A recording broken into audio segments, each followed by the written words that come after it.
All right, guys, so we're going to look at a few different areas of Tailwind, or a few different classes and things we can do when it comes to interactivity. So like if we have a button and we want it to be a different color on the hover state or the active state, then we can do that. We can change what the cursor is if we want it to be a pointer, or if we want it to be like a progress, a loading icon, or things like that. So let's click on interactivity over here, and then 10 interactivity index HTML. So first thing we'll do is show you how to style hover, focus, and active states. And this could be on a link or whatever. We're going to use a button.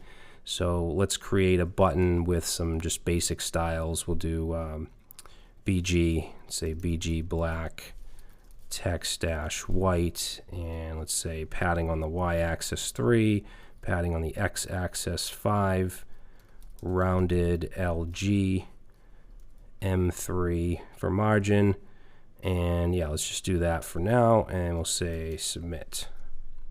Okay, so we have this black button. Whoops, it should be rounded dash LG. So I want to be able to hover over it and have it a different color. Now, normally we'd have to, go into the CSS and we'd have to do something like this. So button, hover, and then we would add the CSS. Well, with Tailwind, we can simply come in here and we can say hover, and then whatever we want to change it to, let's say BG, we'll do orange dash 500. All right, and then let's say we want the text to be white, so we'll say hover and then text white. Hover over it, and there we go. So pretty cool, very easy. And then we can do the same thing with focus. So instead of hover, we're just gonna change those to focus. And let's do a different color, we'll say green. And now if I click on it, you can see that it's focused, so it turns green. If I click outside, then it goes away. It's back to black. And then active, we can just simply change these to active. And let's do we'll do yellow. So now if I click it, you can see it just turns yellow while I hold it down, because that's when it's active. All right, so, and that obviously is used all the time. That comes in handy. Now, you might want to have styling on inner elements. So let's say you have a parent card, and then you want the text inside to change when you hover over the card. Because it's not always the exact element you're hovering that you want to change. In this case, it's the button we're hovering, well, right here, that we're hovering, and it's the element we want to change. But we can also create what's called a group and a group hover. So what I'll do is create a link here, and I'm going to give it a class of group, and then we'll just add some other stuff here. We'll make it a block level element. We'll do max. Let's do max width extra small, mx dash auto. We'll do rounded dash LG, and basically just creating like a card. Padding 6. BG dash white. We'll do shadow large, and space between the Y elements 6 or 3.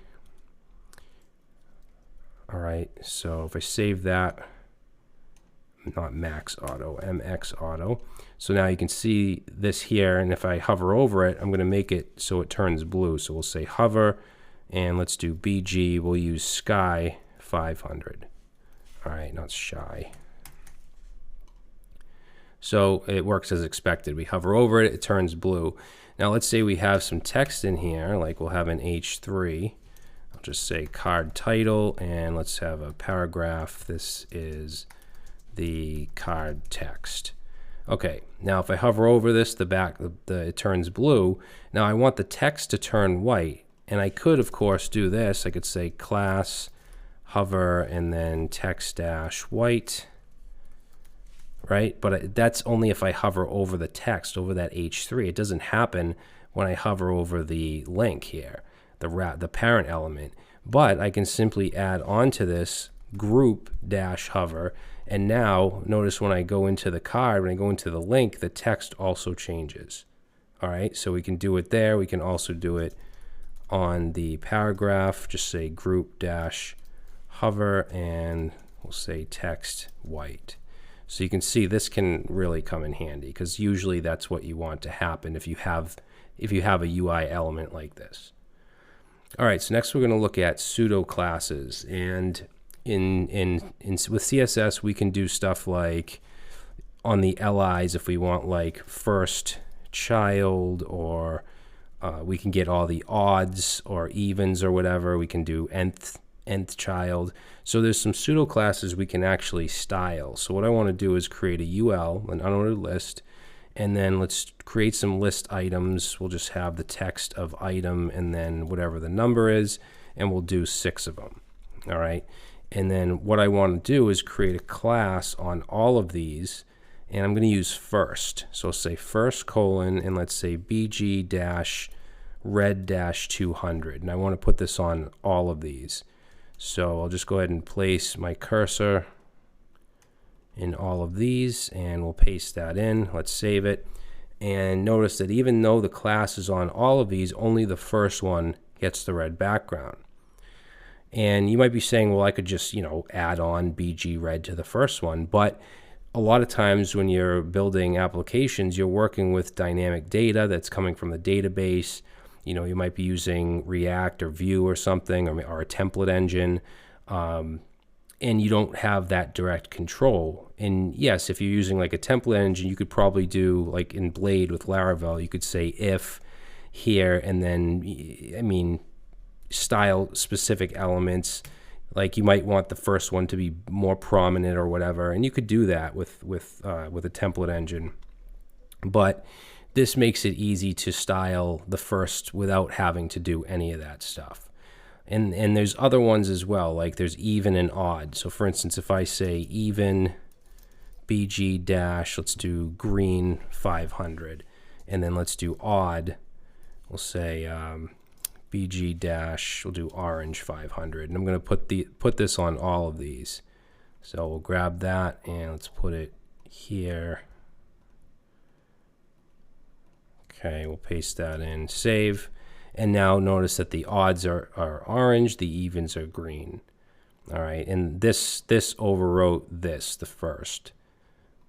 Now there's other ones as well. I don't use these very much. I can't think of a time that I have used them, but I can see them being useful.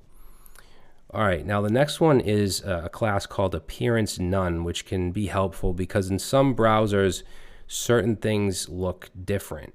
All right, so for instance, if you have a select box, it's going to look different on Safari than it does in Chrome, and this can also vary between operating systems.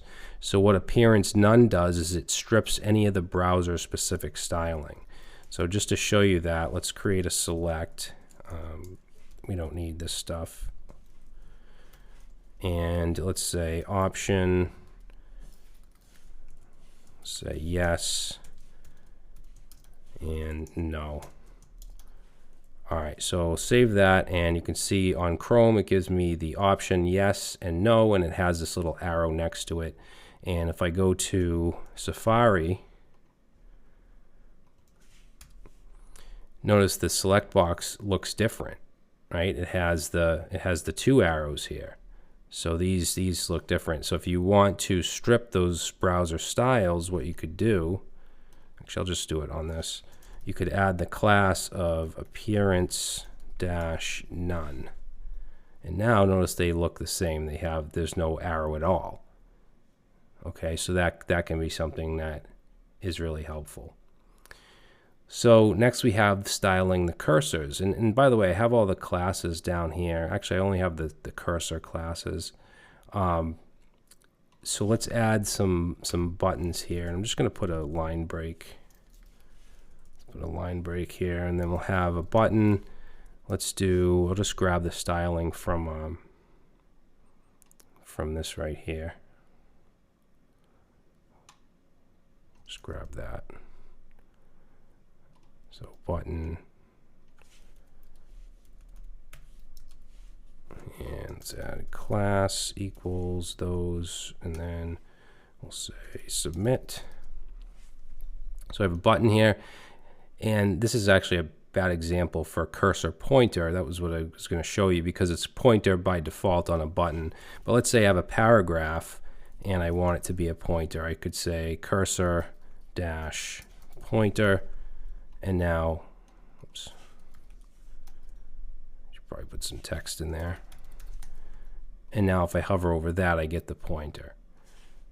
So we have cursor pointer, and then you have all these down here. So weight, for instance, so we can do cursor dash weight, and you'll see we get that little spinner. Cursor not allowed is one that you might want to use. So cursor not allowed. So for instance, if you have a form, maybe it has to be filled out correctly before you can submit the button. So we can change the cursor to look like that. So you have all different options, crosshair, etc. And then we also have some options for selecting text. So if you don't want text to be able to be selected, you could do select none. Let's just do lorem 5. So now if I try to select this text, I can't.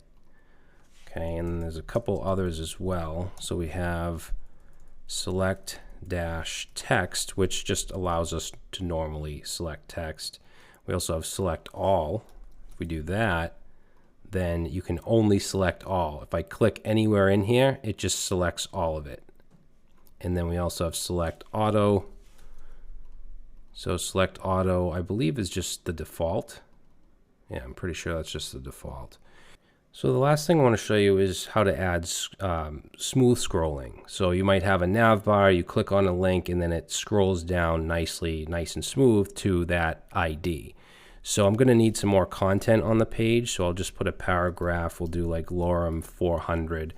And then down at the bottom here, let's have a div with the ID of item, and I'll just do lorem 50 inside that div. All right, that way we have a scroll bar. And then let's go up here. Where do I want to put this? We'll put it underneath the user select here. Let's create a link. I'll give it a class of block, and let's do my6. All right, and I want this to go to the ID of item, and we'll say go to item. Okay, so now we have this link here, go to item. If I click it, it just brings me down, like it just flickers right down. So I wanted to scroll down smoothly, and CSS itself has made this really easy. You just add scroll smooth on the HTML element. But Tailwind actually does give us a utility class that we can add, so we don't even have to go into any CSS. So on the HTML tag, we just want to add a class scroll dash smooth. And if I come down and click on this, now it scrolls down nicely. And I remember having to use jQuery to do this, and even that was kind of difficult to do. So we've come a long way. But that's going to be it for this video. In the next video, I want to talk more about breakpoints and how we can make our stuff responsive, because we haven't really talked about media queries or anything like that, and Tailwind allows you to create responsive layouts in a really easy way.